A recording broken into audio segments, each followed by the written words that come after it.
ಏನೋ ಗೊತ್ತಿಲ್ಲ, ನಾನು ಹೋಯ್ತಾ ಇದ್ದೀನಿ ಅಂತಲೇನೋ ಟ್ರೈನ್ ರಿಪೇರಿ ಮಾಡ್ತಾವ್ರೆ.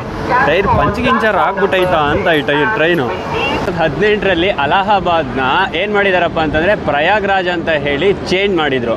ಅಲ್ಲಿ ಏನು ಆಕಸ್ಮಿಕವಾಗಿ ಹೊರಡ್ತು, ಆನರ್ನು ಮಾಡಿಲ್ಲ, ಏನಿಲ್ಲ. ಹೆಂಗೆ ಇಳಿತಿದ್ದಾರೆ ಅಂತಂದರೆ ಅಯ್ಯೋ ಕತೆ ಓಡೋಡು. ವೆಲ್ಕಮ್ ಬ್ಯಾಕ್ ಟು ರೈತ ಗುರುಜಿ ಯೂಟ್ಯೂಬ್ ಚಾನಲ್. ಬನ್ನಿ, ಫೈನಲ್ ಆಗಿ ಬೆಂಗಳೂರು ತಲುಪಿ ರೈಲ್ವೆ ಸ್ಟೇಷನ್ ಹತ್ರ ಬಂದಾಯಿತು. ಅಲ್ಲಿ ಕಾಣ್ತಾ ಇರ್ಬೋದು ಅದೇ ಸರ್ ಎಂ ವಿಶ್ವೇಶ್ವರಯ್ಯ ರೈಲ್ವೆ ನಿಲ್ದಾಣ ಬೆಂಗಳೂರು. ಸೊ ಇಲ್ಲಿಂದ ನನಗೆ ಇವಾಗ ಪ್ರಯಾಗ್ರಾಜ್ಗೆ ಟ್ರೈನ್ ಇದೆ. ಸೊ ಬನ್ನಿ ಇವಾಗ ಒಳಗಡೆ ಹೋಗಿ ಯಾವ ರೀತಿ ಟ್ರೈನ್ ಇದೆ, ಹಾಗೆ ಯಾವ ಸೀಟ್ ನನಗೆ ಸಿಕ್ಕಿದೆ ಅನ್ನೋದನ್ನು ನೋಡೋಣ. ಸೊ ಒಳಗಡೆ ಹೋಗ್ಲಿಕ್ಕೆ ಎಂಟ್ರೆನ್ಸಲ್ಲಿ ಕಾಣ್ತಾ ಇರ್ಬೋದು ಅದೇ ಎಂಟ್ರೆನ್ಸು. ಅದರ ಮುಖಾಂತರ ಈಗ ನಾವು ಒಳಗಡೆ ಹೋಗಬೇಕು. ಬನ್ನಿ ಹೋಗೋಣ, ವಿಡಿಯೋದಲ್ಲಿ ಪೂರ್ತಿಯಾಗಿ ತೋರಿಸ್ತಾ ಇರ್ತೀನಿ. ಬನ್ನಿ ಇವಾಗ ಹೋಗೋಣ, ಅದ್ರ ಒಳಗಡೆ ಹೋಗಿ ರೈಲ್ವೆ ಸ್ಟೇಷನ್ ಹೇಗಿದೆ ಎಂಬುದರ ಒಂದು ವಿಡಿಯೋ ನೋಡೋಣ. ಯಾವ ರೀತಿ ಇದೆ ಅಂತ ಹೇಳಿ ರೈಲ್ವೆ ಸ್ಟೇಷನ್ ತೋರಿಸ್ತೀನಿ. ಬನ್ನಿ. ಅಂತೂ ಏನು ಮೆಟ್ಲಿದೆ ಗುರು, ಇಲ್ಲಿ ಬಿಸಿಲು ಬೇರೆ ಸರಿಯಾಗಿ ಬರ್ತೈತೆ. ಇದನ್ನು ಇವಾಗ ಹತ್ತಿ ನಾವು ರೈಲ್ವೆ ಸ್ಟೇಷನ್ ಒಳಗಡೆ ಹೋಗಬೇಕು. ಫೈನಲ್ ಆಗಿ ರೈಲ್ವೆ ಸ್ಟೇಷನ್ ಒಳಗಡೆ ಬಂದು ಜನ ಸುಮಾರಾಗಿ ಏನಿಲ್ಲ, ಜಾಸ್ತಿನೇ ಇದ್ದಾರೆ. ಎಲ್ಲರೂ ಕೂರೋಣ ಅಂತ ಹುಡುಕ್ತಾ ಇದ್ದೀನಿ ಸೀಟು. ಟ್ರೈನ್ ಇರೋದು ಇನ್ನೂ 1.5-2 ಗಂಟೆ ಲೇಟು, ಬೇಗ ಬಂದಿದ್ದೀನಿ. ಸೊ ಬನ್ನಿ ಅಲ್ಲಿ ಎಲ್ಲರೂ ಹೋಗಿ ಕೂರೋಣ. ಈಗ ಇನ್ನೂ 1 ಗಂಟೆ ಕಾಯಬೇಕು. ಟ್ರೈನ್ ಇರೋದು 1 ಗಂಟೆ 50 ನಿಮಿಷಕ್ಕೆ. ಸೊ ಇನ್ನೂ 1 ಗಂಟೆ ಹೀಗೇ ಕೂತಿರ್ಬೇಕು. ಬ್ಯಾಗ್ ಕಾಯ್ತಾ ಕೂತಿದ್ದೀನಿ, ಇಲ್ಲಿ ಒಬ್ಬನೇ ಕೂತಿದ್ದೀನಿ ಬ್ಯಾಗ್ ಕಾಯ್ತಾ ನೋಡಿ. ಅಯ್ಯೋ, 18ರಲ್ಲಿ ಅಲಹಾಬಾದ್ನ ಏನು ಮಾಡಿದಾರಪ್ಪ ಅಂತಂದರೆ ಪ್ರಯಾಗ್ರಾಜ್ ಅಂತ ಹೇಳಿ ಚೇಂಜ್ ಮಾಡಿದರು. ಅಲ್ಲಿ ನೆಹರು ಅವರ ಆನಂದ ಭವನ ಅಂತ ಇದೆ. ಹಾಗೆ ಸ್ಥಳ ಹೇಗಿದೆ, ಹಾಗೆ ಅಲ್ಲಿಂದ ತ್ರಿವೇಣಿ ಸಂಗಮ ಯಾವ ರೀತಿ ಇದೆ ಎಂಬುದನ್ನು ನಾನು ನಿಮ್ಗೆ ಇವಾಗ ಟ್ರೈನ್ ಹತ್ತಿ ಯಾವ ರೀತಿ ಇದೆ ಎಂಬುದನ್ನು ತೋರಿಸ್ತೀನಿ. ಹಾಗೆ ಟ್ರೈನು ಯಾವ್ಯಾವ ಜಾಗದಲ್ಲೆಲ್ಲ ಹೋಗುತ್ತೆ, ಹಾಗೆ ನನಗೆ ಟ್ರೈನಲ್ಲಿ ಯಾವ ಟಿಕೆಟು, ಎಲ್ಲಿ ಸೀಟ್ ಸಿಕ್ಕಿದೆ ಎಂಬುದರ ಪೂರ್ತಿ ಮಾಹಿತಿಯನ್ನು ಕೊಡ್ತೀನಿ. ಬನ್ನಿ ಇವಾಗ ಟ್ರೈನ್ ಹತ್ತಲಿಕ್ಕೆ ಹೋಗೋಣ.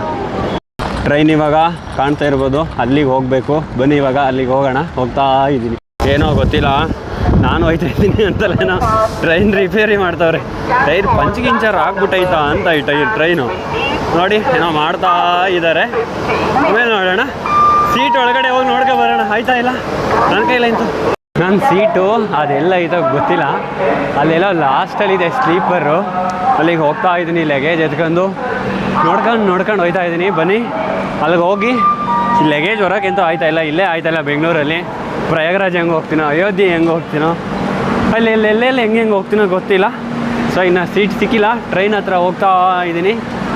ಸರ್ ಎಂ ವಿಶ್ವೇಶ್ವರಯ್ಯ ನಿಲ್ದಾಣ ಬೆಂಗಳೂರಲ್ಲಿ. ಅಟ್ ಪ್ರೆಸೆಂಟ್ ನಾನು ಟ್ರೈನ್ ಹತ್ತುತ್ತಾ ಇದ್ದೀನಿ, ಸ್ಲೀಪರ್ ಕೋಚ್. ಲೋ ಬಜೆಟಲ್ಲಿ ಕಾಶಿ ದರ್ಶನ ಮಾಡಿಸ್ತೀನಿ. ಬನ್ನಿ ಇವಾಗ ಇನ್ನೇನು ನಿಯರ್ ಇದ್ದೀನಿ. ಬನ್ನಿ ಇವಾಗ ಸೀಟು ಎಲ್ಲಿ ಸಿಕ್ಕುತ್ತೆ ಅಂತ ನೋಡ್ಕೊಂಡು ಆಮೇಲೆ ಅಲ್ಲಿ ಒಳಗಡೆ ಹೋಗಿ ನೋಡೋಣ. ಇಲ್ಲ ಎಂತೂ ಆಯ್ತಾ ಇಲ್ಲ. ಒಬ್ಬೊಬ್ಬರೇ ಬಂದರೆ ಭಾಳ ಕಷ್ಟ ಇರುತ್ತೆ. ಟೀಮ್ ಬರಬೇಕು. ನನಗೆ ಸೀಟ್ ಎಲ್ಲ ಅಲರ್ಟ್ ಆಗಿದೆಯಪ್ಪ ಅಂತಂದರೆ ಈ ಒಂದು ಬೋಗಿನಲ್ಲಿ ಅಲರ್ಟ್ ಆಗಿರೋದು. ಯಾವುದು ಅಂತಂದರೆ ಇದು S3 ಅಂತ ಹೇಳಿ. ಬನ್ನಿ ಒಳಗಡೆ ಸ್ವಲ್ಪ ರಶ್ ಇದೆ, ಹೋಗಿ ನನ್ನ ಸೀಟ್ ಎಲ್ಲಿದೆ ನೋಡಿಕೊಂಡು ಈ ಒಂದು ಬ್ಯಾಗ್ನ ಅಲ್ಲಿಗಿಟ್ಟು ಹೊರಗಡೆ ಬಂದು ಇನ್ನೊಂದು ಶೂಟ್ ಮಾಡಿಕೊಂಡು ಮತ್ತೆ ಒಳಗಡೆ ಇನ್ನೇನು 20 ನಿಮಿಷ ಟ್ರೈನು ಹೊರಡುತ್ತೆ. ಇದು ಪ್ರಯಾಗ್ರಾಜ್ ಜಂಕ್ಷನ್ಗೆ ಟೋಟಲ್ಲು 38 ಅವರ್ಸ್ ತೊಗೊಳುತ್ತೆ ಪ್ರಯಾಗ್ರಾಜ್ ತಲುಪಲಿಕ್ಕೆ.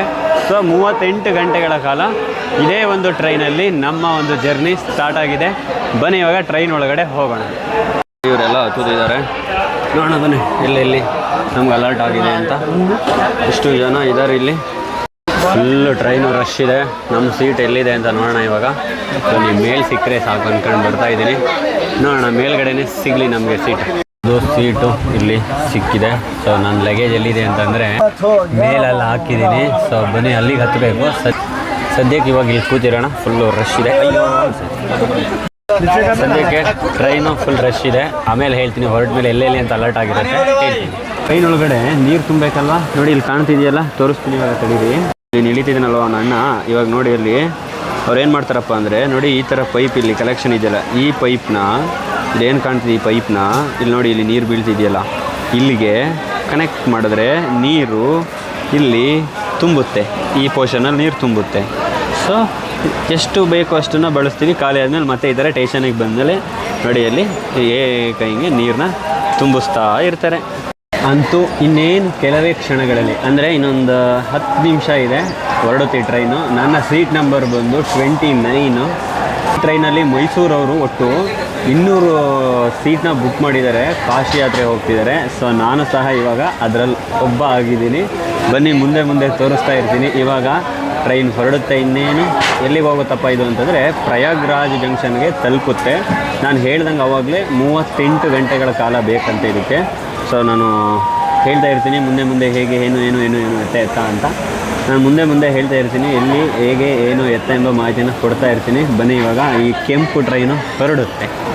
ಟ್ರೈನು ಆಕಸ್ಮಿಕವಾಗಿ ಹೊರಡ್ತು, ಆನರ್ನು ಮಾಡಿಲ್ಲ, ಏನಿಲ್ಲ. ಹೆಂಗೆ ಇಳಿತಿದ್ದಾರೆ ಅಂತಂದರೆ ಅಯ್ಯೋ ಕತೆ ಕತೆ ಓಡೋ ಇಳಿತಿದ್ದಾರೆ. ಫೈನಲಿ ನಮ್ಮ ಟ್ರೈನ್ ಹೊರಡ್ತು ಇವಾಗ. ಬನ್ನಿ ಇವಾಗ ಮುಂದೆ ತೋರಿಸ್ತೀನಿ. ಸೊ ನಮ್ಮ ಸೀಟ್ ಎಲ್ಲಿದೆಯಪ್ಪ ಅಂತಂದರೆ ಆ ಕಡೆ ಇದೆ, 29 ನಂಬರು. ಅಲ್ಲಿ ಹೋಗಿ ನಾವು ಇವಾಗ ಮಲಗಬಹುದು, ಕೂರ್ಲೋಬಹುದು. ಸೊ ಸದ್ಯಕ್ಕೆ ಸ್ವಲ್ಪ ಹೊತ್ತಿಲ್ಲಿ ನಿಂತಿದ್ದು ಆಮೇಲೆ ಹೋಗೋಣ. ಬನ್ನಿ ಇವಾಗ ಅರಕೋಣಂ ಹತ್ರ ಟ್ರೈನು ನಿಂತಿದೆ.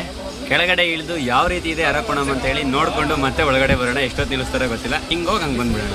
ಅಂತೂ ಒಂದು 280 ಕಿಲೋಮೀಟರ್ ಹತ್ತಿರ ಈ ಟ್ರೈನಲ್ಲಿ ನಾವು ಬಂದಿದ್ದೀವಿ. ಇನ್ನೂ ಸುಮಾರು ಹೋಗಬೇಕು. ಟ್ರೈನ್ ಹೊರಡ್ತಾ ಇದೆ, ಇಳಿಯೋಕ್ಕಾಗಲಿಲ್ಲ. ಫೈನಲಿ ಹೊರಡ್ತಾ ಅರಕೋಣಮಲ್ಲಿ ಇಳಿಯೋಕ್ಕಾಗದು ಹೋದ್ರೂ ಮುಂದಿನ ನಿಲ್ದಾಣ ಪೆರಂಬೂರು. ಬನ್ನಿ ಪೆರಂಬೂರಲ್ಲಾದರೂ ಇಳಿಯೋಣ. ಇವಾಗ ಮುಖ ತೊಳ್ಕೊಂಡು ಮತ್ತೆ ನಾವು ಆ ಸೀಟಿಗೆ ಹೋಗಿ ಕೂರೋಣ. ಅಲ್ಲಿ ಭಜನೆ ಮಾಡ್ತಿದ್ದಾರೆ, ಅಲ್ಲಿ ಹೋಗಿ ನಾವು ಭಜನೆ ಕೇಳ್ಕೊಂಡು ಒಂದು ಸ್ವಲ್ಪ ಸಮಯ ಕಳೆದು ಮತ್ತೆ ರಿಟರ್ನ್ ಇಲ್ಲಿಗೆ ಆಗೋಣ. ಟ್ರೈನು ಏನಿಲ್ಲ ಅಂತ ಅಂದರು 4 ಬೋಗಿ ಹತ್ತಿರ ದಾಟ್ತಾ ಇದ್ದೀನಿ, ಇನ್ನೂ ದಾಟ್ತಾನೆ ಇದ್ದೀನಿ. ಜನ ಸಾಗರ ನೋಡ್ತಾ ಇರ್ಬೋದು, ಹೆವಿ ಜನ.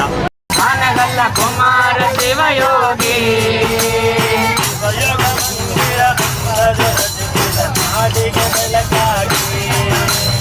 ನಾಡಿಗೆ ಬೆಳಕಾಗಿ